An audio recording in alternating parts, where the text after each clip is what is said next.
welcome to Out of the Game episode 14. This is Jeff Green recording live from Berkeley, California, and I'm here with the usual gang, including Mr. Robert Ashley, also in Berkeley. Hello! And Elliot Sean, way out there in Boston, Massachusetts. Thanks for having me again, guys. Yeah, sure, Sean. And last but certainly not least, Mr. N-Guy Kroll from wonderful New York City, New York. Hola. Good to be back. It's wonderful how we can be spread across these grand United States of ours and all talk at the same time. Yeah, it's almost like Thanksgiving. Let's talk about Thanksgiving, Jeff. Actually, let's talk about the new year. Happy New Year, Jeff. Oh, why, thank you. To those who don't know what N-Guy's talking about, it's the Jewish New Year. So we just had no Yom idea. Kippur. Let's talk about Jew stuff.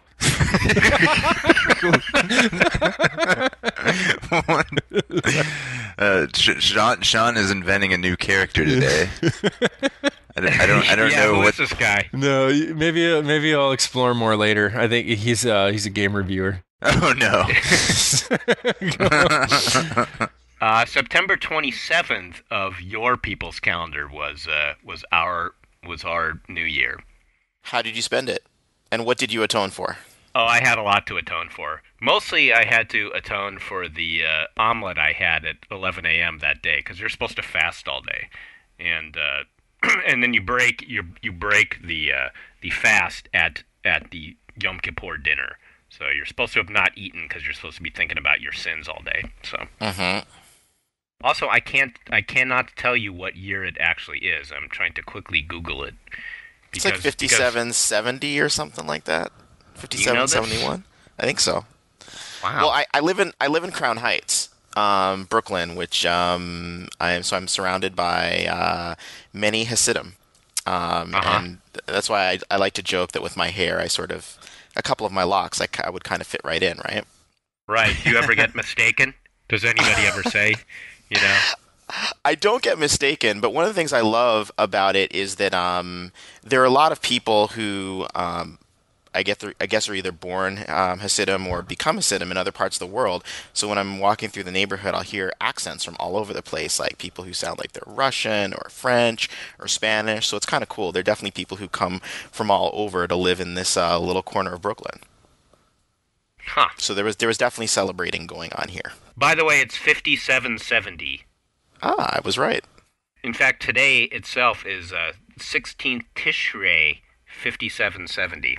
I stunned you into silence. I didn't even have anything to say about that. Should we talk about something else other than the Jewish calendar? what star date is it? I bet somebody listening actually knows that answer. Last night I was talking to some people about how awesome it would be to dress up in full Star Trek uniforms and go to a Renaissance fair.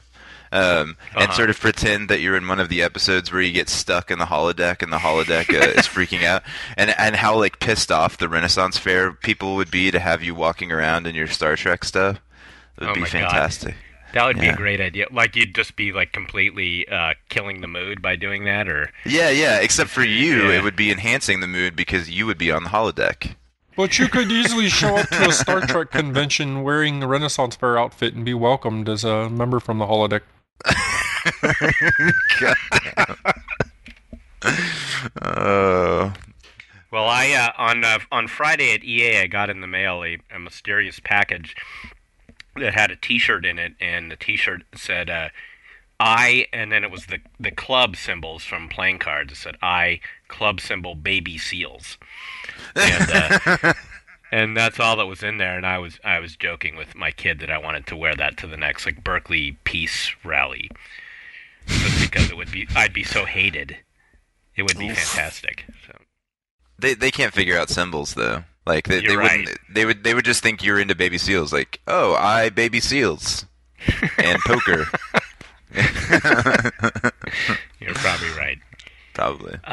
So Sean, what's on your mind? I'm sitting here. I'm opening some links. I'm about to take this over from you so we can get on some kind of fucking topic. Yeah, I could. Let's start it off with vibe. something contentious from this week. I'm trying to find the link for that one site.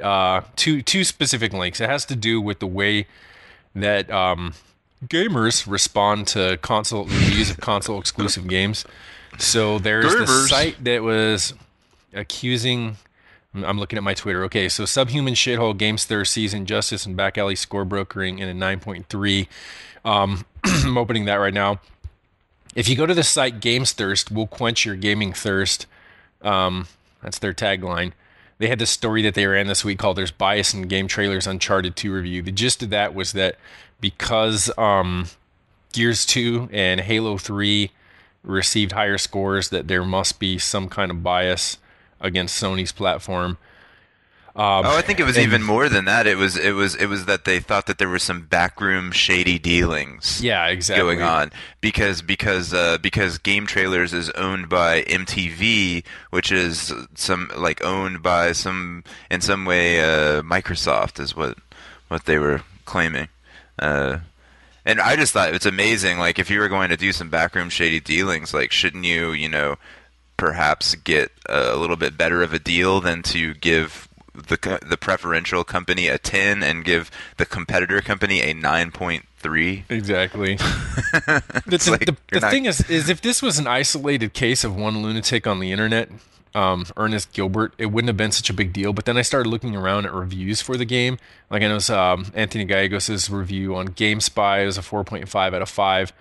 And just tons and tons of the comments are more or less along the exact same line, saying that there's a prevailing bias against Sony exclusives on their website.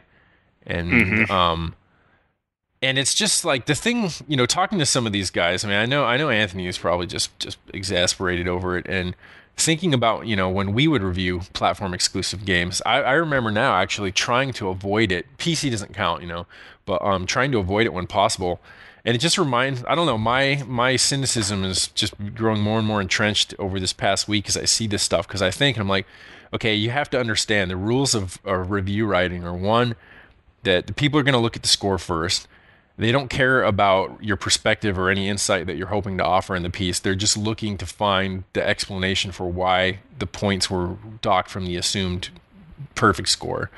Plus, a lot of that is just wanting their own validation for their own bias. But of course, yeah. You're basically writing. I mean, the Cheers to You CD. I hope to get some examples of it. They're basically looking for a review, and I want to almost, I mean, it's not worth it. It's more of a joke, but make a site where your reviews, you just open it up, and there's an audio file and it plays, and it's like, your choice in platform is amazing. Your grandmother is vindicated when she had to choose between a PlayStation 3 and an Xbox 360. And just basically create a Cheers to You soundtrack for that. So, that's the other part of it. And then the even worse thing that you see over and over again is people referring to what the Metacritic average is. We've been through this before, Jeff. We talked about how absurd it is to talk about a person being an outlier from the average, because this is the nature of generating an average. But so what it furthermore means is that they're not looking for your review for some kind of even a buying decision, right? They're not even looking for you to help them make an informed decision. They're going to the Metacritic first and assuming that this is the norm, and then they're coming to see why you don't conform to it or whether or not you do. It's just insane. I mean, every time I sit there and companies do that themselves. Right. And every time, I don't know, for you, I miss writing reviews. I think of this shit and say it's just totally worthless. There's absolutely no point to do it other than to collect a check. Right. Well, part of it to me, though, is that, this noise you're talking about, I mean, this is just the kind of shit that as a reviewer you just have to filter out completely and just remind yourself that this is an extremely vocal minority who gets, their panties in a wad over this kind of stuff. And that, hopefully you'd like to think that the vast majority of people reading aren't coming from that same idiotic place and can just take your review for what it is. Maybe I'm being overly naive there, but I try to not let those guys who are like, you're just doing that because you hate the PS3, really get to me. Well, I think what's interesting about this this critique, and Sean, I mean, we were on the symposium together earlier this year, and this was one of the things that came up when we talked about review scores. What's interesting here is that this guy on GameThirst does have what appears to be a valid point about something specific where he talks about the reviewers who are claiming that Uncharted 2 isn't the people were saying that it borrows from all these other games, and he's claiming, and he unfortunately doesn't quote any specifics of other reviews, that people gave Gears of War 2 and Halo 3 a pass in terms of their lack of originality, where they were lacking originality on storyline and gameplay. Unfortunately, he conflates that idea with the actual scores and assumes that the reason these games are getting higher scores from these same reviewers, or maybe getting a higher Metacritic, which is really bizarre since right now the Metacritic for Uncharted 2 is higher by quite a margin, I mean, like at least a few points, than those other games. But he's conflating those two ideas and assuming that because these people are saying that Uncharted wasn't as original as it could have been, or borrowed other ideas from other games, that's why it's getting a score that's lower than these other games, which I don't know that he has enough evidence for that. I think if he had just isolated that point and sort of said, it's like, look, there's some reviewers who are hypocritical or seem to be hypocritical. Sometimes they give games a pass for not being original, and other times they'll call it out. He might have had a point, but to conflate it with the score messes it up. On top of that, though, there's the other problem of doing a comparison of a game review by one writer from that of another, and then games of one genre to that of another. Like what you see in the GameSpy, for example, is they're constantly throwing up the Need for Speed Shift review that my friend Rory Mannion wrote a few weeks ago, and that got a 5 out of 5. And so they're saying, like, really, you mean to tell me that this game is better than Uncharted 2? And you're just never going to convince people that different bylines mean you're coming at someone with a different perspective, and that maybe a 5 racing game isn't necessarily a 5, action gunplay game. And I mean, yeah, those are just more reasons why this is so not interesting to me to write reviews. The best thing about my mind. Go ahead. Sorry, I was just going to say the best thing about this whole story on this site is that if you look through the rest of the site, none of the other stories have any comments whatsoever. And this was getting passed around, like Sean was passing around this link yesterday, and so a bunch of people read it and commented. And the best thing about it is that there are all these anonymous comments that suddenly come up out of nowhere. And they're deleted. That were the guys like defending the site. And I swear to God, it's just the writer of the site like defending himself, because where are these regular readers commenting on the rest of the site? He has like all these people who claim to be like regular readers of his site, right? And that just made me kind of sad, like when you have to jump in your own comments and pretend to be an anonymous poster. If you looked defending at the what you say. site too, which is funny now to sound like the crackpot myself, I see a prevailing bias towards Sony in the stories. When you looked, I looked about 10 pages deep, and you see such stories as one with the headline, Sony was prepared for more PSP Go backlash. Now keep in mind, this is just a news item on Sony's attitude toward how its consumers might respond to PSP. Let me read the fucking first few sentences for you. A revolution never happens easily. People die. Governments crumble. Friends turn to enemies. You know where I'm going with this. When change is on the horizon, resistance is inevitable. Some would rather the situation remain the same. Change, they claim, is too uncomfortable, too risky. It takes too much time, energy, and money. That's where the possibility of things not working out. So indeed, a good case could be made against revolutions. Obviously, the gaming industry's version of change or revolution is less dramatic, but nonetheless, resistance of a different kind rears its head. That would be rears. The PSP Go is one device that signals to a revolution, a change in the way games are purchased and played. And yes, this same little device is facing an uphill battle. But it's like, okay, really? You're starting off talking about fucking people dying and bloodshed and fucking collapse of a whole way of living in an actual revolution as your lead to a story on a fucking version 2.0 of a consumer fucking piece of hardware. Like, dude, electronics is a serious business. That speaks directly to that awesome New Yorker article that took Seth Scheisel to task for his article on Rock Band Beatles. You guys all know what I'm talking about? Yeah. It was all just like super inflated claims about every game ever reviewed. Right now, like Seth is a great writer, and he's a great advocate of gaming for the New York Times. So obviously he has a very unique and cool podium from which to talk about games. But the New Yorker wrote a guy in the New Yorker wrote a very pointed satirical piece based on the fact that that Seth had written that Rock Band Beatles was kind of this like watershed revolutionary moment. What did he compare it to? It was something else in the Beatles history. Compared to them playing on the Ed Sullivan Show. Thank you. Yeah, this was that next big revolutionary moment, and the guy in the New Yorker. I mean, his point was basically exactly what you guys just said, that like the sort of myopic view of what makes a revolutionary moment in the real world. Right, and let's even compare a revolutionary moment such as the Beatles appearing on the Ed Sullivan Show and say the fucking French Revolution or the American Revolution or the Russian or Chinese or any of them, and the fucking, especially in those cases in Russia and China, fucking millions and millions of lives lost and catastrophic consequences. And like, here we go, Sony's got a new fucking portable device for you to play games on. Great. Like, it makes me angry. There's like such fucking goddamn tiny minds in this industry. I mean, they're not even in the industry, but just they're not.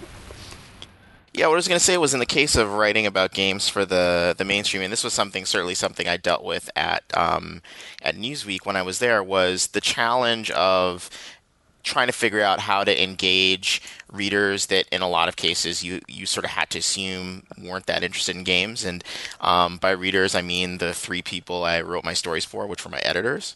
And a lot of times, like one thing they would always want to work into a story somehow is games are bigger than the box office, and I'm like, okay, guys, we've said that enough times. We don't need to keep re-justifying why we're writing about games. And it's also, well, they are bigger than box office, but when you factor in DVD and all those other things, it's not bigger than movies. So let's not do that. And then try to painstakingly find the right analogy, or what I thought would be the right analogy for something, and they would feel like, oh, we've got to work in something, different. So if I'm comparing, something to, Goodfellas, and they want to compare it to, The Sopranos, and I'm like, no, that's not it. But I wonder how much of that was just Seth, how much of that was Seth getting accustomed to that aspect of writing in the mainstream, where you're writing, where you do start to inflate stuff. They wanted you to be like Jeff at a family potluck where he just walks around saying, "Are you aware that there's a movie based on Resident Evil? Are you aware that there's a movie based on Lara Croft Tomb Raider? Are you aware that there's a movie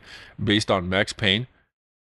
And then when they're like, "Oh," and to be fair, Time Magazine actually did the same thing that Seth did. I mean, they wrote a big piece on Rock Band Beatles where that writer was saying a lot of the same things as Seth. So, Well, I like Lev a lot too, but if I recall correctly, didn't he say Lev Grossman is probably the person who wrote about it for Time Magazine? Didn't he write something like super hyperbolic about Halo 3 and the story in Halo 3? He writes something super hyperbolic about anything. Yeah. Actually, it wasn't Lev, because I would have immediately dismissed it if it was him, since I can't stand him. I'm going to try. Yeah, I don't mind saying that. I'll come out officially taking that stance. Let me see if I can find the writer. It was their arts critic in general, if you know who that is, and guy. Robert Hughes? No, it might have been Richard Corliss. Okay. Yeah. Mm-hmm.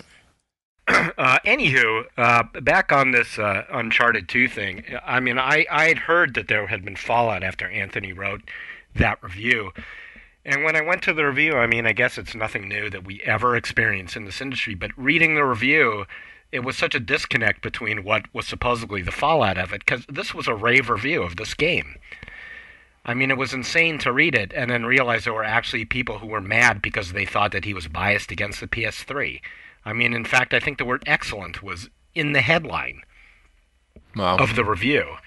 And it made me think at that time that it's such a unique phenomenon of the entertainment media in gaming. You just don't see this happening in anything else. You can go to I mean, let's take Mick LaSalle, is a fairly controversial film critic for the San Francisco Chronicle, and he's controversial because he will often take contrary stands to what seems to be the consensus. But you still don't see that level of, raving, incoherent fanboy complaints leveled at him, even given that. Whereas Anthony isn't even taking a controversial stance here whatsoever. He likes the game. He doesn't like it enough.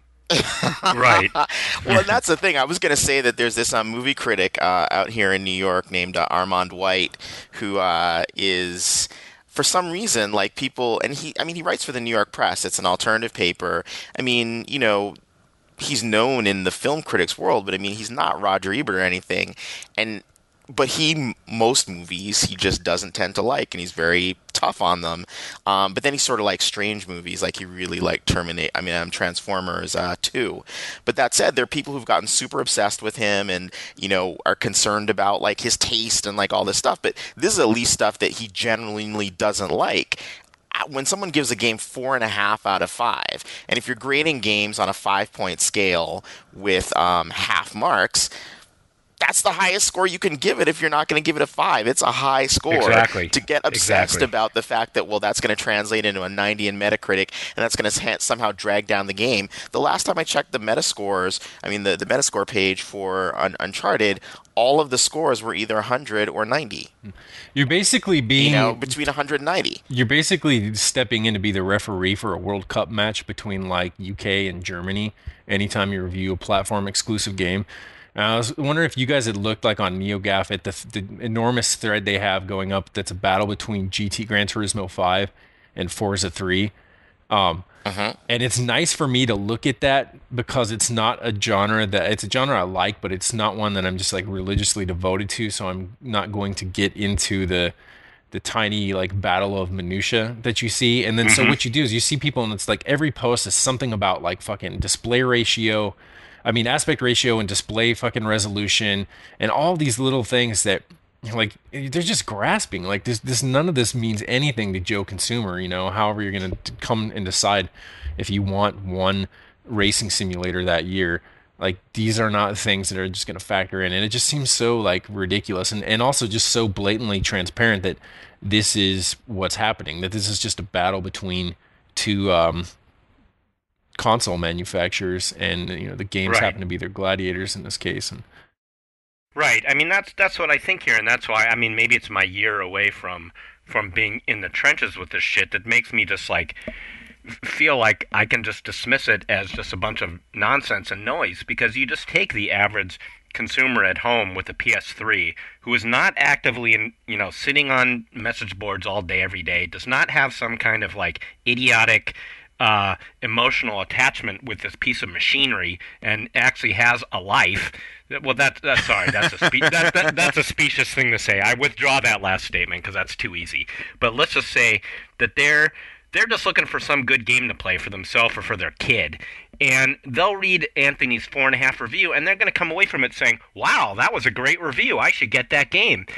He didn't like a couple things, but that's pretty normal, because mostly there's a couple things about any game or movie or TV show that I also don't like. However, overall, this guy thought that was awesome. So I'm going to buy this awesome game. And they're not even going to even begin to grasp the nuance of any kind of like supposed console bias. They're not even going to see it because it doesn't exist, right?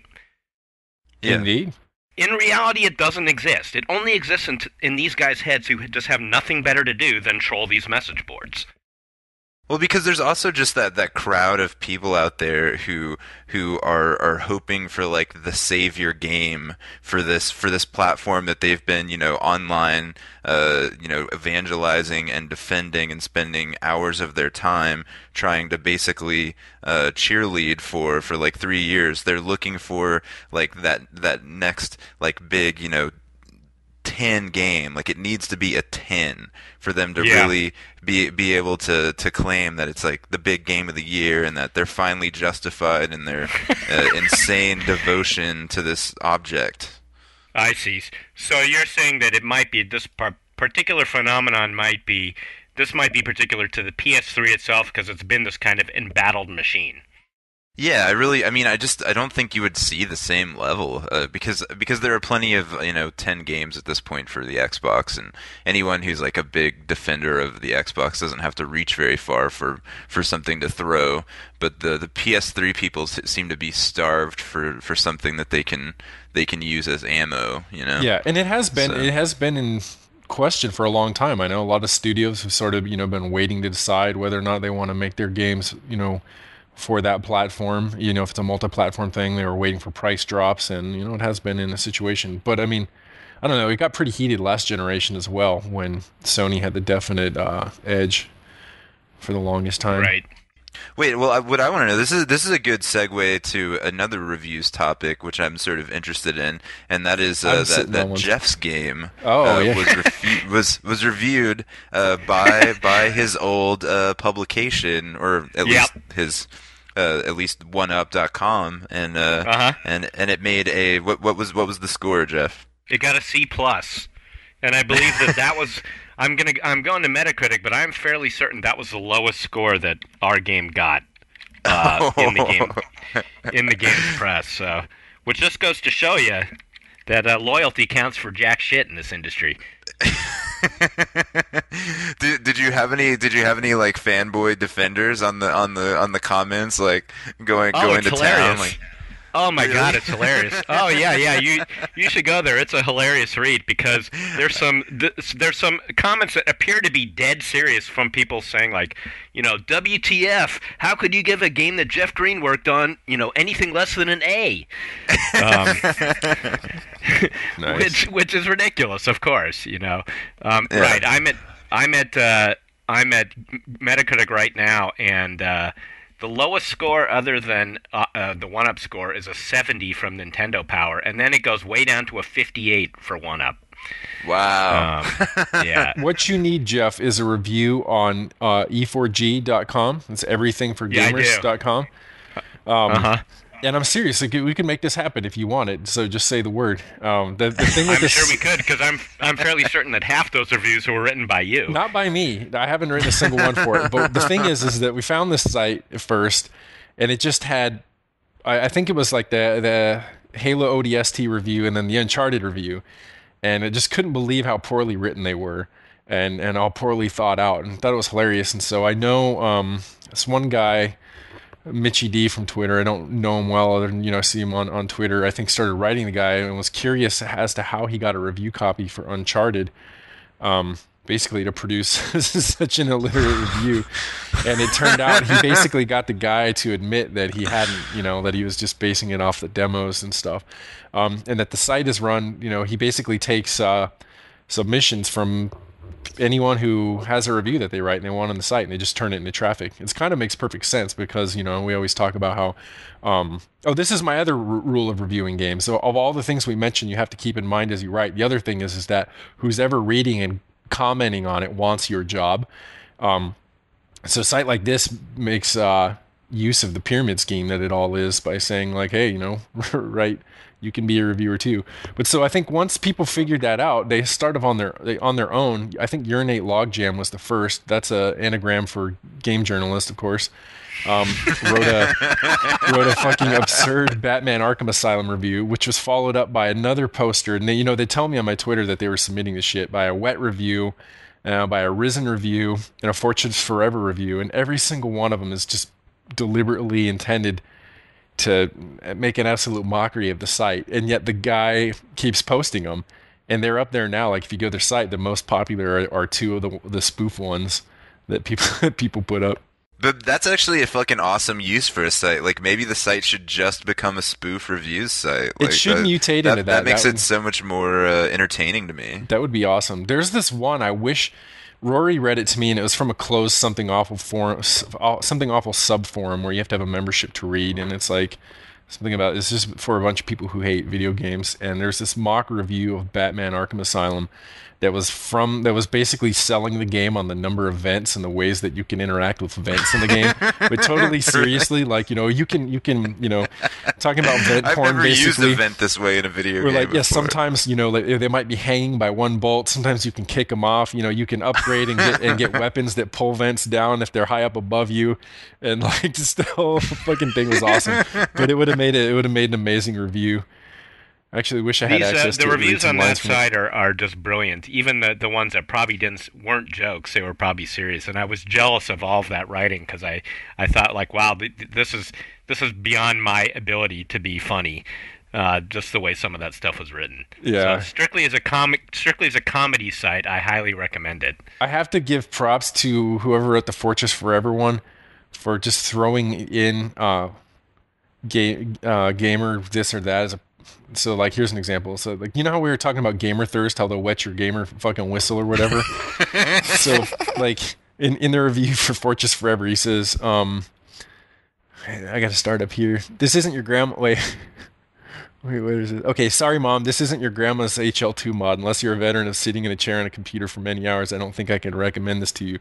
But if you got plenty of notches in your gamer cutlass, this should prove to be a great experience.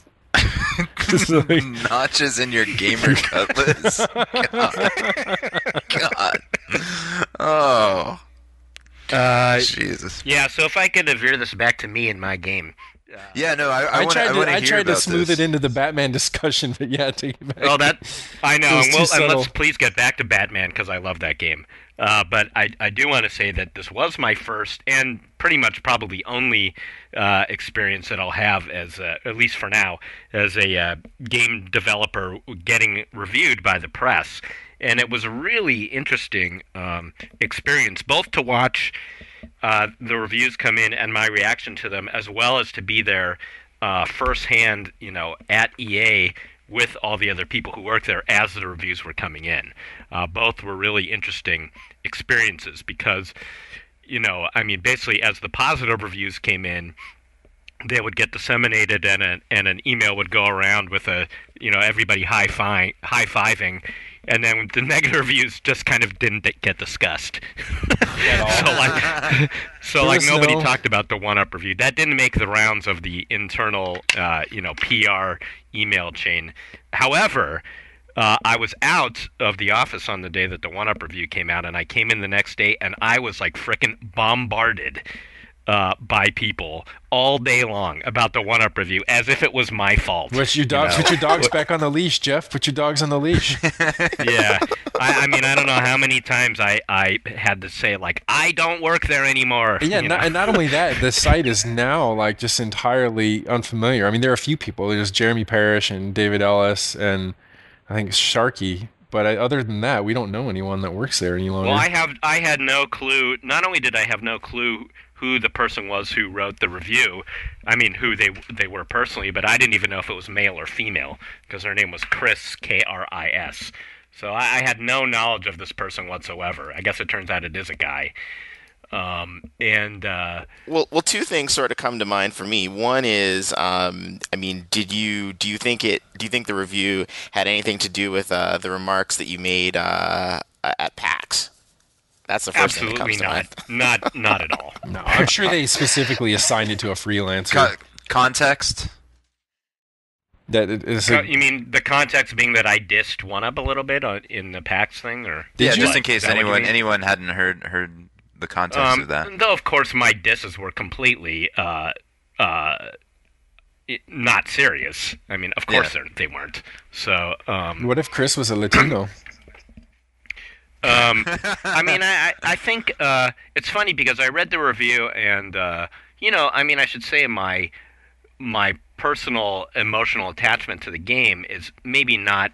I mean, it's there. I worked with these people closely, every day for a long time, but I came in late in this project. I mean, I wasn't there from the inception of the design. I was batting cleanup a lot, so I don't. My emotional investment wasn't necessarily as high as people might think it is, but on the other hand, I do feel like that review was off base. I really do. Of all the reviews, that was the one where, and I think Sean probably knows this too.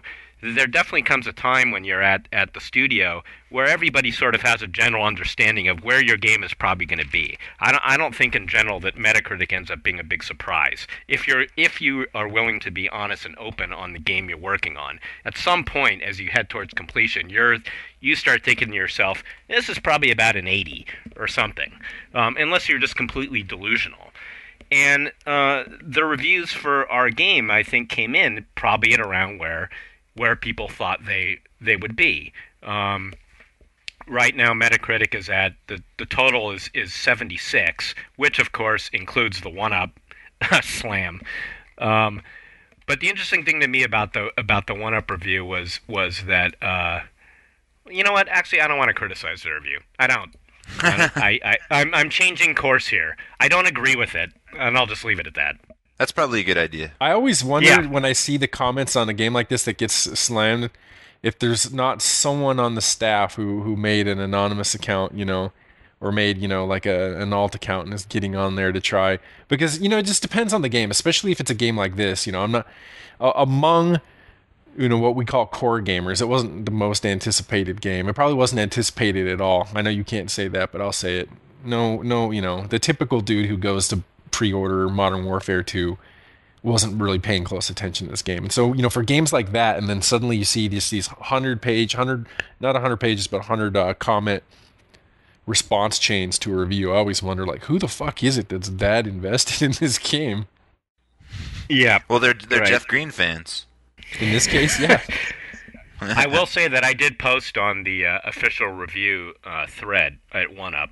Really? I posted yeah, I did. Yeah. Nice. I think the header was "You guys suck now." So.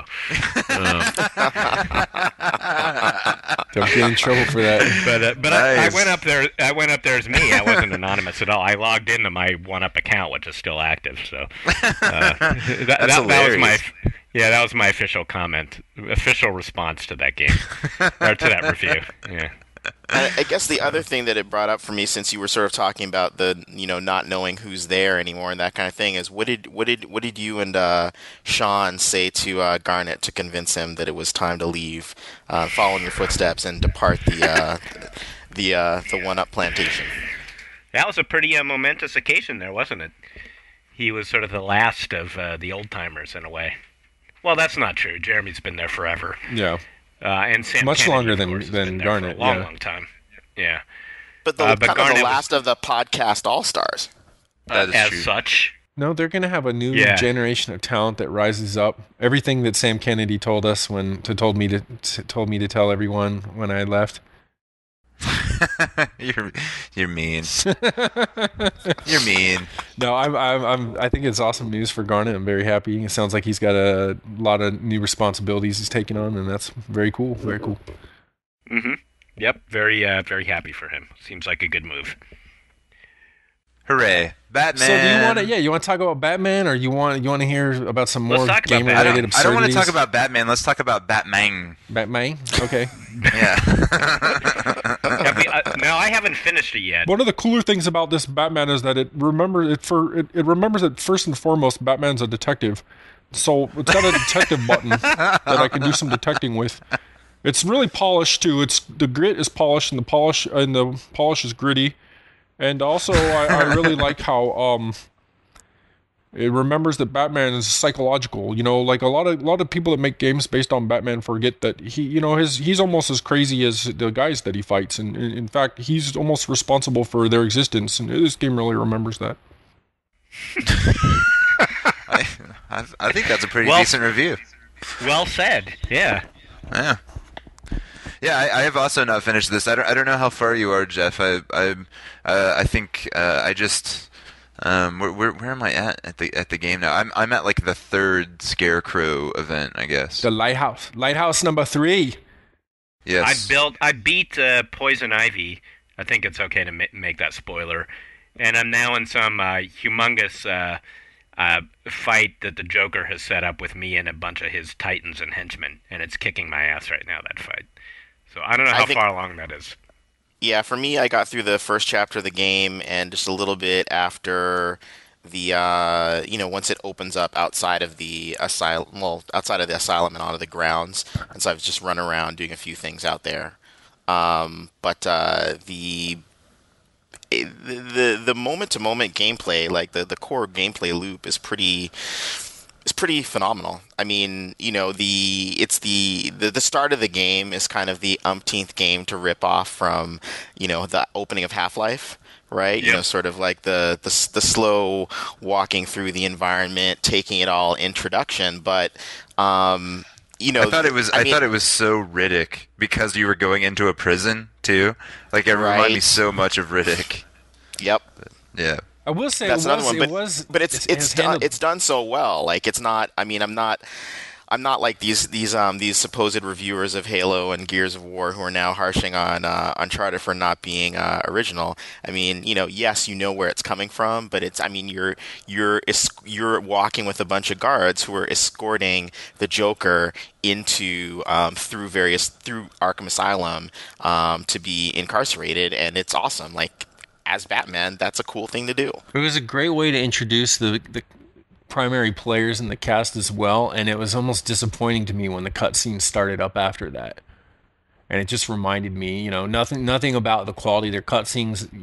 They're I'm sure they were good if I would have stopped to watch them, but I sort of playing it just realized that in Resident Evil 5 again that I always hit the skip button as soon as I can. As soon as the cutscene starts, I cannot be bothered to watch a second of it. Why? I'm actually really enjoying the cutscenes in Batman Arkham Asylum, though. I usually do what you do. I'm not doing that in this game. I always feel kind of guilty. I can't skip a cutscene unless I've already seen it.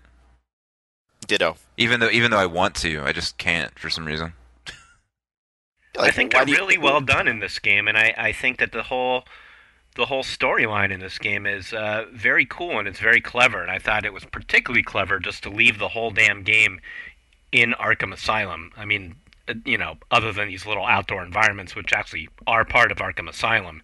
But I thought that was a very cool design decision right from the start, to not have him going all over Gotham, solving unrelated cases or whatever. They kind of like, I think the focus was very good from a storytelling perspective. And yeah, unless it was an open world game, it would have backfired. I mean, if they'd set it in Gotham, it would have just been clear that he was confined to certain streets and boroughs, and it would have just emphasized the fact that it is an open world game. It's just that the world is small and very detailed, and that's kind of how I prefer my open world games. I mean, it's not like a get in a vehicle and drive around, but it's an open world game in the same way that like a Metroid game is. Right. I mean, you can go at anywhere. this point, we have to. You either just agree that open world is a very large category by definition, or it specifically means something else. But yeah, I mean, if creating like a place that you stay in for the entire game and that you can explore whenever you want to, like right? Not But the just missions a corridor that you you're running take, down. they're all linearly structured. I mean, as long as you're not collecting items and bits of information that are supplemental, you can't basically say I'm going to go into you're going to fight Poison Ivy right now, or I'm going to go and search out the Croc in the sewers. That's true. I also like that you can just like bail out of the story entirely if you're at a point of frustration or boredom or whatever, and just do the other challenge stuff. I thought that was a cool, smart thing of the designers. Which isn't, it doesn't feel random either, because it's also in a way for you to practice the combat and get better at the moves, which definitely will help you in things like the boss fight that I'm stuck at now. Mm-hmm. How about you mentioned the Titans? Like, I almost want to go at this piecemeal instead of just because I've heard the Batman discussion so many times, and that it invariably is going to involve the quality of the combat, the Metroidvania arrangement, the somewhat sophisticated psychological moments when you're dealing with leading up to the Scarecrow lighthouse tours. But the just like random pick and choose from it, the Titans, the fact that you can jump on their back and control them is just such a smart and fun move. It's like, okay, here you have this menacing AI that you're used to dealing with. Now suddenly you're using him against the world, but you're directly controlling him without having a total degree of control. I don't know. I thought it was great. And it made me think of like how, when you have the Berserker in the original Gears of War, and how much more satisfying this is when you put multiple ones in a room and you actually kill them with one another. And you know, like the rubbery feel of when you're in control of the Titans, like you say, you're not in total control of them. It reminded me so much of that flashbang game, Matador in a China Shop, where you play, or not Matador, fuck, what the fuck is the Minotaur in a China Shop? Where you play this Minotaur, and he's sort of gelatinous and clumsy, and as you're walking around, he knocks things over. I mean, it reminded me of that, except you were sort of using the out of controlness to kill other enemies in the room. Right. But right. Yeah. It has a really cool feel. Yeah. It really does. I don't know how they pulled that off, but it is very cool because, yeah, you're sort of in control, but you're sort of not. You can sort of aim at the other guys to hit while you're on the Titan's back, but you sort of can't. I have a friend that works there, and he explained it. They basically took the steering from Auto Modelista and just put it in. Really? Sorry, that's a bad joke for people that remember that horrible fucking game. I It was a racing game that controlled like total and utter shit. It looked cool because it was cel shaded, but...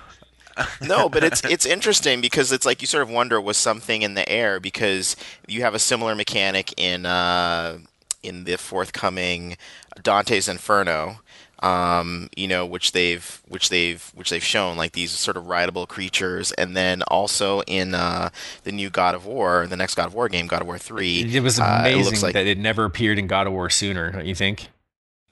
Yeah, it was funny because when they showed the God of War trailer, the first like full trailer as opposed to the teaser for God of War 3, for some reason, like when he was going to take on, I guess it looked like a Cyclops in this one. I don't know if it was the higher resolution or just something else about it, but as he was running towards him, I was like, wow, it'd be really cool if he could ride him. And then all of a sudden he was in the trailer, and I was like, I hope that's actually going to be in game and not just sort of a cutscene thing. And as it turns out, it is going to be in game. You'll be able to do that. So, it looks like, like I said, something must have been in the air or in the water, but a lot of developers are going in this direction. And it's exactly what you're saying, Sean. There's like this, when you have this creature that's more powerful than you, and then like there's a sort of reversal now that happens, like where you're the one who's powerful because you're riding this larger creature. It never gets old. Right. And it's so Batman. I mean, like normally you are the one who's controlling the pace of everything, and you're stronger than everyone. You can jump into 10 goons and kick their ass, and then suddenly for Batman, in the rare instances when he encounters someone stronger than him, then it's just a classic way of him getting the upper hand, Mm-hmm. I gotta say, the worst thing about that game is that it's about Batman. Yeah, it could have been sustained as any. It didn't. The fiction almost doesn't matter, right? It could have been. No, like and like Batman as a character. I mean, they try to get into like the more interesting parts of him, and especially when you do the cool psychological scarecrow stuff. And there are some amazing. There are some amazing scenes in that I wasn't expecting that were really well done. But from moment to moment interactions, like Batman's do-gooderness really grates on me. Like and his like attitude about things. I remember early on in the game him calling back to who's his like tech girl Oracle? That he calls back to Oracle. He calls back to Oracle after having like a little confrontation with Joker and says, Joker tried to trip me up or something like that. And she's like, did it work? And Batman's like, of course not. Yeah. And you're like, oh, shut up. They got some. Like, gee, you're so fucking smug. It actually makes you think. I was like, they do get some mileage out of familiarity. Like, I was just about to say that because one thing that is a strength for them is that because everyone's so familiar with Batman's story, they can introduce the first Scarecrow scene and having you, spoiler alert, you pull open the body bags and it's your parents in there. And whereas, anyone else would have had to spend some time setting it up that your parents had been murdered in the conditions that they were. But then with Oracle, actually, she's Commissioner Gordon's daughter. So that might have been something that was more, that had a greater impact for people that are familiar with the fiction.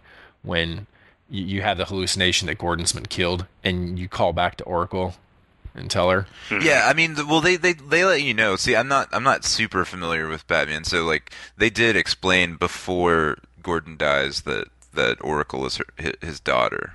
So they did get that across beforehand. But yeah, I don't know. Like I'm not really into Batman as a character. I prefer the bad guys, and I guess that's probably uh, pretty common. I guess it seems like Yeah. more effort goes into the character of the bad guys than does into Batman himself. He's Yeah. kind of a cheesy dude. Well, I feel like Makes it's sense for a especially game, though. true of DC. It's especially true of a lot of DC's sort of main heroes. Whereas in Marvel is sort of their strength was actually the heroes themselves. They had some pretty interesting, flawed heroes. But I mean, there's some people who've done some very good takes on Batman and on Superman in particular. I mean, Grant Morrison and his reboot All Star Superman, sort of turned Superman into this almost like science fiction type character, and came up with some amazing takes on Lex Luthor and Bizarro and all of those things. So, I mean, you can do some good stuff with there, but I think you're right. I mean, the Batman in this game, at least from the little bit I played, was was a little sort of jut-jawed and square, not even quite as interesting as, Christian Bale's interpretation. And I guess, one of the things I've always said is that the difference between, I feel like in a lot of superhero movies, I get less interested in them once they put on the costume. Like, I find they're like fascinating before they put on the suit, but once they put the suit on, they're not that interesting. And I think the reason is just the difference between a comic book, a graphic art medium, and a moving picture medium, where Batman is most expressive in comic book form when he's got the mask on, right? Like, as a visual, that's actually when he's at his most expressive. He's less expressive when he's Bruce Wayne. But in a movie, when you're dealing with a real human being, Christian Bale is far more expressive when you can see his entire face and his eyes. When he puts the mask on, you lose half of what makes him interesting to watch. The ultimate example of that is that Iron Man movie, which I hated. I hated Iron Man. Like, I hated the like Transformers action scenes. But like when Iron Man is just his alter ego. I don't even remember his name. All that stuff. Tony Stark. Tony Stark. Yeah, Tony Stark. Tony Stark was fantastic. Like, all that stuff was really interesting and cool. So, well, and yeah. what's interesting is then that how they got around it a little bit, where they put the camera inside his mask, so you could see his face inside his suit. Rather than just looking at him from the outside. But games, I feel like actually sort of exist halfway between. Like, in a video game, it's kind of a little bit more like a graphic art medium. So Batman can be expressive in a suit. But how did you guys feel about Go ahead. Go ahead. Oh, I was just gonna say, although like the most powerful moments in the story are definitely when, when you see the Bruce Wayne side. I mean, for me, like, I don't know how spoilery we want to get. I mean, it's been out for a while, and we can just tell people. And I think that I'm only spoilering things for end guys, so maybe I don't know if you mind, but No, go ahead, man. But the scene in which you're in like the Arkham Mansion for the first time, and you come out and you're going through this big long hallway, and it's one of the early on Scarecrow moments where suddenly this hallway in a mansion slowly turns into an alleyway, and it does it in this really subtle way, just like piece by piece, and over time you end up like walking, instead of in the middle of this mansion, down this gritty alleyway, and you find Batman's dead parents on the ground, and have this weird hallucination of them asking you why you didn't help them or whatever, and when the camera sort of pulls back away from their faces, you are young 8-year-old Bruce Wayne, and you're walking away from the bodies, and you hear these cops talking about it. One of the cops is like, oh, poor kid or whatever, and the other cop's like, oh, who cares, he's rich, he's got a driver coming to pick him up right now, like, that kid's fine or whatever. And it reminded me so much of like a Tale of Tales art game or something, where the only action of it was that you're walking. That's all you can do is walk, but it was very, very strong. It worked so well. And because you were seeing it all too, right? I mean, like, you're talking about like the extent to which that you can communicate the character of the player character is always difficult. I mean, a little bit less so when it's a third person perspective like that. But outside of cutscenes, it's just things you can hear, and it just, we're used to these cipher main characters. You look at Jack in BioShock, Gordon Freeman in Half-Life, and then here there's a great use, like what you're talking about in that situation, where by basically taking his interior and his interiority and expressing it in an exterior setting that you're actually walking around in is totally effective, I think, too. I thought that it's kind of amazing how much Batman is able to use first-person storytelling techniques, but then also use like your ability to see your own character. Like this is the first game I've seen that was able to do both of those things. Like moments of it can feel like BioShock in that you can go into first person if you want, and you can really get up close and see things. And because it's one of those sort of like Resident Evil 4 views of your character where he's very large in the frame and where you can really see the detail of things around you. You can still get that sense of the world, but at the same time, still, see your character and have like an actual developed character who speaks and says things. That said, like I think the most irritating thing about it for me is all the comic book nerdery that goes on with finding the tapes around and finding little items and constantly having this HUD pop up trying to tell you like that you have a new little bonus profile that you can read. All these like little cheesy rewards that I don't care about that are constantly telling me that I'm playing a game. That really gets on my nerves, and it never goes away. I thought it was like something maybe that was only an early part of the game, but all throughout the game you're constantly bombarded with things that are like, yo, now you can read the profile for the Joker or whatever. It's like, well, great. I'm just trying to get into this game. For Ryan Scott though, he feels like a detective when he does that. I'm sure we've also mentioned though that it is for taking systems that have to be in the game, like a Quest Arrow, or things that are already in the game, like when the level designers create some nice mise-en-scène stuff, and they have no reason to think that most players are going to stop and pay attention to it. They leverage those systems like achievements, and again the Quest Arrow to just naturally integrate them in the game and make something of it. So ultimately by getting you to solve the Riddler's jokes, they're just getting you to pay attention to the extra work that the level designers put in setting a scene. And so like I don't know, I admire it for that. They did a nice job there. Well, there were some tapes though that I mean the one tape that I had listened to was one that had a session with the Joker.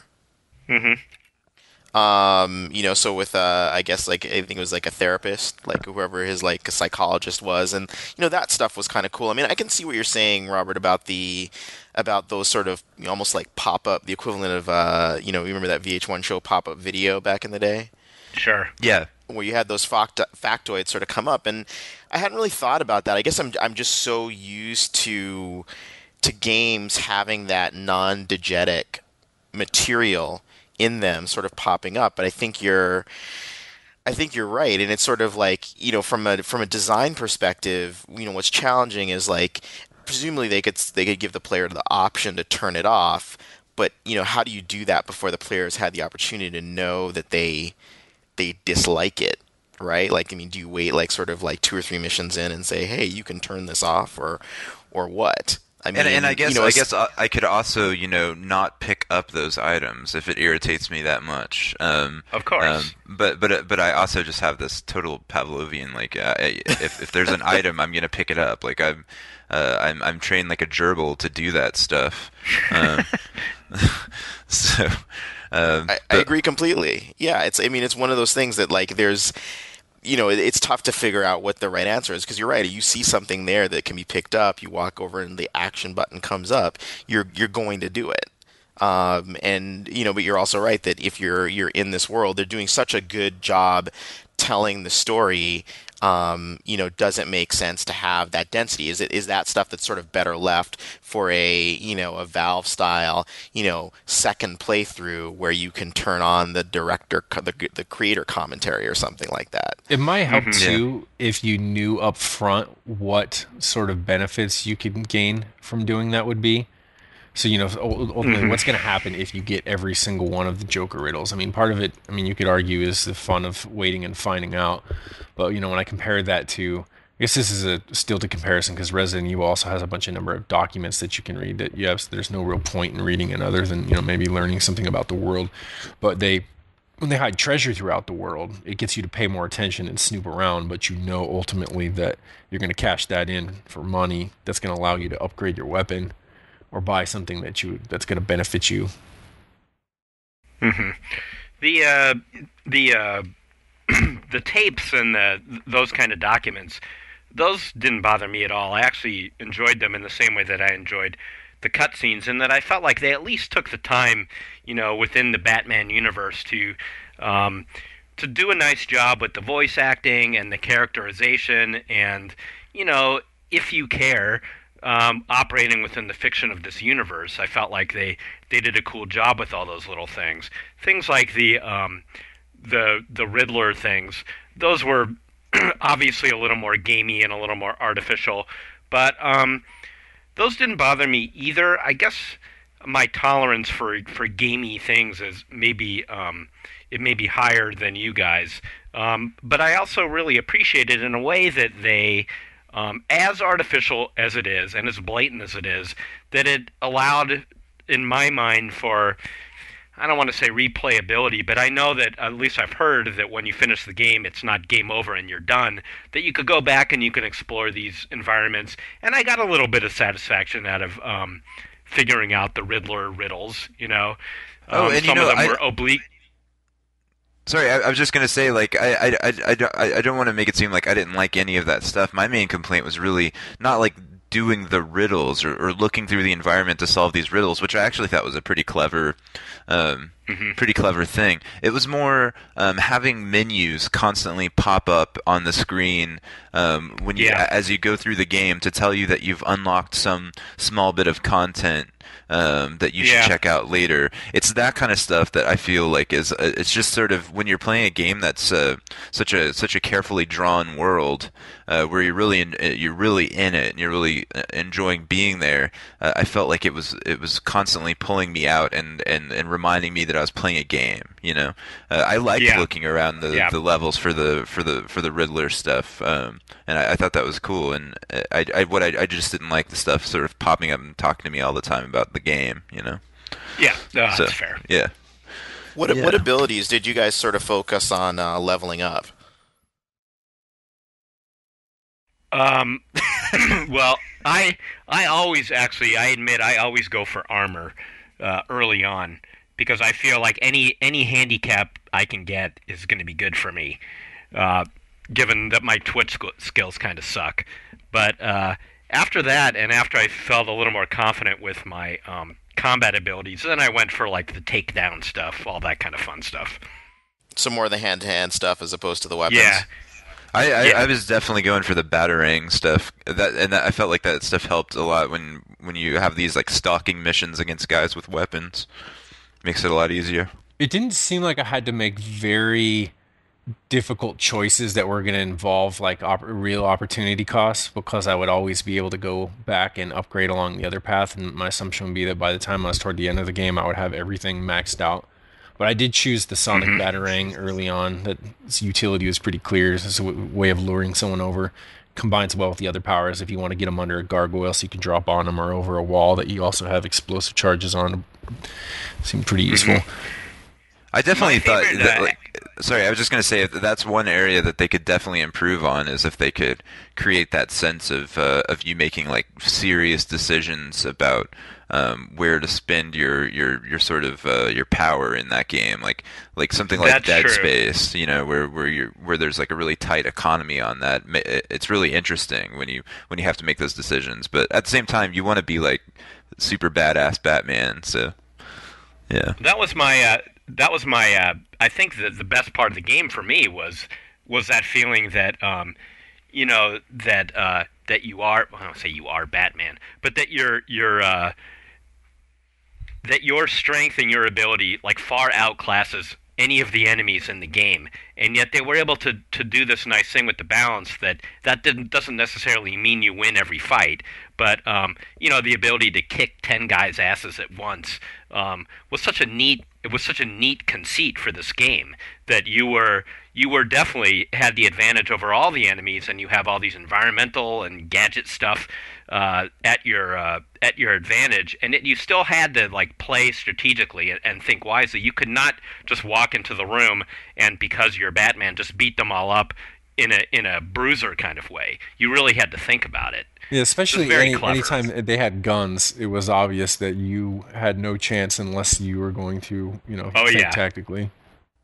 And I loved the way that they used stealth in that game. Like they were completely unrealistic about stealth. There are these sort of real rules about when guys can and can't see you. I mean, when you're using the gargoyles, even if you're spotted, if you hop up and swing around a couple of times, they lose you really quickly. And it's pretty forgiving about like when you're crawling around on the ground and hiding behind things, as far as people seeing you or whenever you're coming up from behind someone. It's not like Metal Gear where you're like, oh, is he going to turn around? Is he going to hear me or something? It's not ultra realistic. It's it really lets you walk around and feel like you're hunting these guys and just relentlessly killing over and over again, even though you're not really killing, I guess. When you first begin to play it, it's almost like you're like, okay, really, there's gargoyles in the bathroom and I can jump.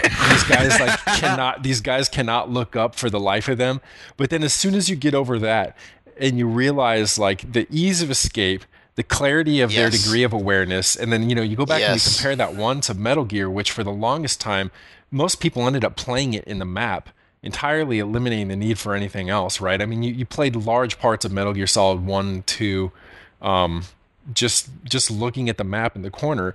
And then Splinter Cell, which you didn't have to do that, you would constantly have the problem where you're calling bullshit. And this is the forever has been the trouble with stealth games, is that when someone detects you, it has such like far-reaching consequences, oftentimes resulting in you having to restart the level or from your last save, that you want to call bullshit. What the fuck? Why did this guy turn around then and there? But if they make it as easy as it is to escape there, and lose them, and then they go right back to like, oh yeah, there's no Batman here, there's no gargoyles on the roof of this bathroom, then you don't have to deal with that, and it's fucking awesome. And the other thing about it too is that it's fast stealth, which you don't have. You still creep, but you drop down, you kick ass, and then you get out just as quickly. And that's something else that you didn't have with a lot of previous stealth games. It definitely makes you feel like a badass. I don't know if any of you guys got to the point later where they mix it up, where the Joker's henchmen have actually booby-trapped all the gargoyles. So there's one particular set piece that throws you for a loop there. Because if you they eventually get wise, in that one room. Yeah, and that was a really fun fight. Like I just finished that yesterday. Actually, that was a really rad fight. Like the first time that they booby trapped the gargoyles, and like of course in the middle of the heat of the battle, there were a lot of guys in that room, and of course as soon as I got discovered, I was going for a gargoyle, and I remember like being like, oh crap, like having to swing from one to the other as they're blowing up, and it was just this like super high tension moment. But they still give you the advantage, and it was still. You still felt like a badass. I also love like the under the floor stuff, the under the floor panels where you're walking underneath them. Like you can easily be discovered that way, but you feel like a total badass when you pop up from underneath someone. There's something about that animation where he like jumps out of the ground where you're like, oh Jesus, that's scary. I wanted to go back. We've kind of splooged on this game like we've never splooged on any other game on this podcast. Well, we can critique it in a minute too, but I want to go back to what Robert was saying about the downside of having all of these like that constant like reward schedule that they do, where things are popping up on the screen and they're reminding you that you're playing a game, but they're reminding you that you're doing something, you're getting something, you're accomplishing something. Well, more and more it's deliberate, but my guess would be if they didn't specifically look at reward structures and casinos and gambling and stuff, they ended up just arriving at the same solutions as more and more games are doing. And it's just that like when you look at when you're playing a game at a casino or something where they're constantly giving you just enough, they're either giving you like near, you never just lose flat out, like you get 2 cherries and a third of a cherry instead of like a cherry, a fucking turd, and a fly. And so they're constantly, even for people like us, it's taking us out. I think for more people, it's a matter of them feeling like, God, like every 10 minutes I'm playing, I'm getting something. I don't know what it is, but I'm getting something, you know. And it's kind of like when, and it works the same way with gambling and the. What? You're getting a hit. You're getting a hit of good chemicals in your brain, is what you're exactly. getting. I mean, you're getting fucking manipulated, is what you're getting. I mean, that kind of stuff just feels so false to me, like the false rewards of like virtual goods and like you know, I don't know. I personally feel more rewarded by like the sound of a pinball machine, and I think a game like Batman doesn't need to fall all over itself to like pat you on the back every 2 seconds and tell you you've been a good boy and give you a piece of candy. I think a game as good as that could easily get by on on the world and by the rewards of playing the game. Like, I mean, I find just stalking guys from the gargoyles like infinitely more rewarding than all the little pieces of candy they're trying to lure me into their pedophile they're supplementing one another, right? And then the other thing is that like it's not a matter of like you can feel rewarded from, you know, playing the game successfully or from collecting all of its trinkets, but like the other thing is I think I feel the same way as you, but I think that we're probably in the minority here. And that a lot of people, for the majority of people that play games, these things work and they actually feel gratifying. They don't feel as though they're being manipulated. And I mean, that's why you see it just proliferating in just about every game you can think of that's come out in the past few years. Yeah. Well, in one of those games that I've said this before on the show that I thought did it really well was the second Ratchet and Clank. Like, I just kind of felt like the reward schedule in that game, like the fact that everything you did made your weapons better. Just use your weapon, it levels up. You know, most of the weapons I think had 3 levels, and you know, they had cool pyrotechnics that accompanied them every time they leveled up. And that's what actually makes me think about, you know, going back to what Robert was saying about, well, or maybe it was Sean, about, you know, not having, you know, would it be better design-wise to have you not get everything on the first playthrough or become the Uber Batman by the end of the game, but have to make harder decisions, and then, you know, you could sort of borrow something from that game, like where when you start over, if you decide to play it through a second time, you keep everything you had, but now you can go down those other paths, right? If that makes sense. I can take this 2 directions based on 2 games I'm playing that have a lot to do with this. And one is Resident Evil 5 for PC.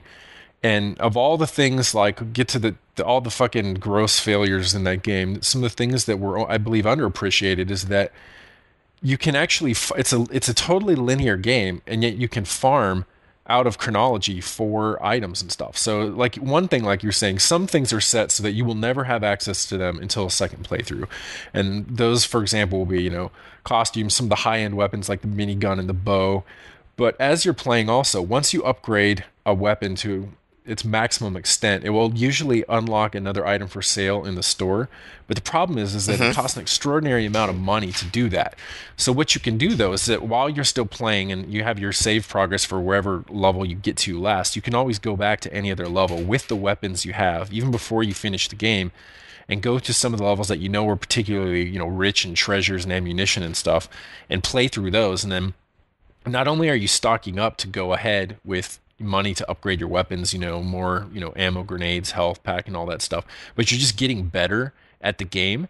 And they didn't even really advertise that you could do that, but the fact that it's in there, you know, and the second time I farmed like crazy as we were playing through, and I had a fun time doing it. And then increasingly afterward, there's multiple systems that like feed into this. One, they have like just cash, and you need that to buy upgrades, but then they have like where you get perks that you can buy with what they call game points, and that would be like unlimited ammunition for a weapon or a costume or something. And then you get those by completing a level or playing their multiplayer mercenaries modes, like their horde mode. Like all of those things combined. Like I've been playing the game nonstop for 2 weeks. And you had already played it on console. What made you decide to go back to it on PC? I just loved it so much. I mean, like, I don't know, I guess you guys are familiar with it enough to talk about it. The thing about that game that works so well for me, and the shit stuff aside, would be, okay, the story is entirely batshit insane. I think that they should have gone the Final Fantasy route a long time ago, where each new game is its own Resident Evil, or even Silent Hill, you know, and you might have some continuity, but you're not, because you're not getting payoffs from it, you know. It's not like, oh yeah, I remember what happened to Jill 5 years ago, like I feel so great seeing what happened to her now. It just doesn't matter. And then the insane thing of having cutscenes that you can fail, and do again and again. And then when they put that on a computer and they start mapping the button combos, instead of like press both right triggers, it's press your middle mouse button and your space bar, or press A and D at the same time, and then fucking causing me to watch the cutscene again and again as I die. That is just insane. But what works though is that the pacing of that game, because it's so slow, because it's slow to turn around and slow to aim, but the enemies are all slow. But it's not even necessarily the tank controls, because you get it in Dead Space too. I just think they make even better use of it in Resident Evil 5. It's that everything is totally clear. So when there's a zombie approaching, you have what seems like none of the time in the world, but ultimately is all the time in the world, to shoot the hatchet out of his hand, to shoot him in the head if he's wearing chest armor, or in the chest if he's wearing a helmet. To see him creep up on your friend and be a split second away from grabbing him and then blowing his head off and watching him fall at his feet. Whereas like when you up the speed, like in Left 4 Dead, it becomes a lot more frantic, and they have like the bigger boulder guys, like, you know, you get hit with a smoker tongue or you're pounced on by a hunter, where it becomes clear who was contributing to the group effort, who saved you, who had their moment of valor. But in Resident Evil 5, it's like and in 4 as well, every single moment that happens, I'm like reading it perfectly. It's like I just feel absolutely in control of the situation, despite, you know, the controls. Ultimately, the skill shots are just that they're fun, you know. When you have to hit the guy in Dead Space with your vertical alignment or your horizontal alignment, or, you know, the shit pops out of his head and you need to, you know, hit him just in the right spot, it's fun.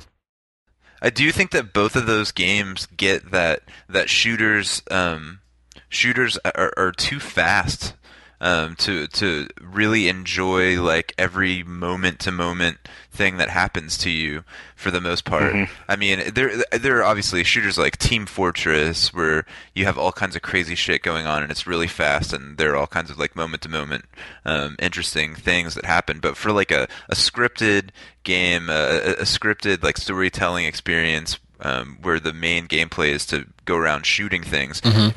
It is awesome that like you can really slow things down in a game like Dead Space and Resident Evil 4 and appreciate the subtle differences and killing an enemy. It's not just going around like popping people in the head. Right. And you can do things that you can't elsewhere. Like, so because they're so slow, they have these random animations where some of the Magini bend over backwards, and that has the result of like putting their head out of you. And they can almost do it at random because of that pace. And it's always going to happen, so that, you know, 1 in 5 times you go to shoot someone and it looks like he just bent over backwards like some kind of yoga guy to avoid the headshot, or when they just juke to the side a little bit, right? They also do the same with flying enemies, which is great, because that's traditionally flying enemies are a pain in the ass because they're so hard to track, right?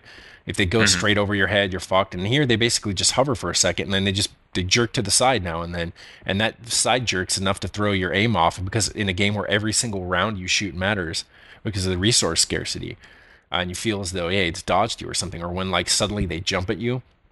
And then they also have all these critical hits that they put in. So right, and as you improve the weapons, you improve the chance of a critical hit, right? Yeah, like that's one line of improvement you can go on with certain weapons. And the critical is basically just you hit someone in a certain area and you get good results from it. But, you know, suddenly their head just blows up and then they come wandering at you, or something else happens.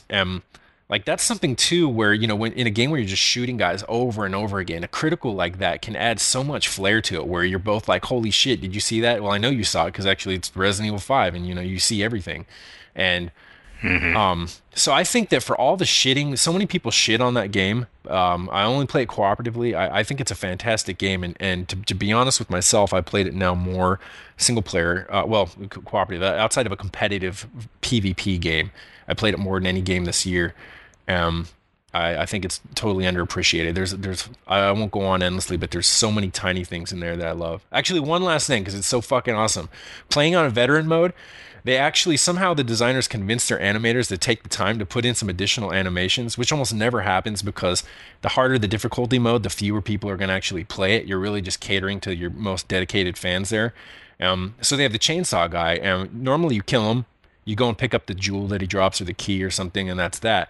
But on the second playthrough, the first time you go, you kill him, and you go to pick up the key, and then all of a sudden he just jumps up and starts screaming and starts flailing around in a way he doesn't ordinarily do until, you know, before you've killed him. And at that point, if he even touches you, because he's just spazzing out with the chainsaw, it'll just like chop you to death instantly. And it was so awesome because, they were only able to do it because, one, they established the expectation through the normal mode playthrough. And I mean, I just thought it was cool that I can imagine the guy walking over to the other department saying, please make this guy spaz out for me. And they're like, well, I've got 10 other things to do. We got to ship this fucking game. Okay, I'll do it for you.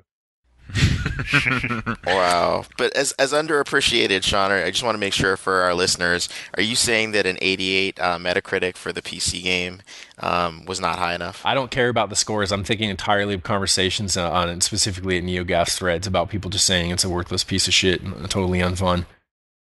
Got it. And give it whatever score they want. Cool. Well, Jeff, how are you on time, man? I know you had a hard stop. Oh, it is. We're kind of at the hard stop time, actually. Well, I think we had a nice complete discussion. Cool. I think we did too. I'll save it for next time then, Robert. I think both of these potential life well wasted stories are fucking awesome, and if anyone's going to handle why do you want to tell me on the show? Why don't you tell me off the show and then I don't know. I feel like this is going to be a joke or something. No, it's not. It's not a joke. All right, well, then I'll tell you off the show. All right. All right, I guess that would do it for this week. Still no Luke Smith in sight, so if anybody sees him out there, let him know we're looking for him. He's the rarest of Pokemons. He definitely is. We would like to show you him, but we cannot. So we'll be back at some point in time for more nonsense. Thanks for listening, everybody.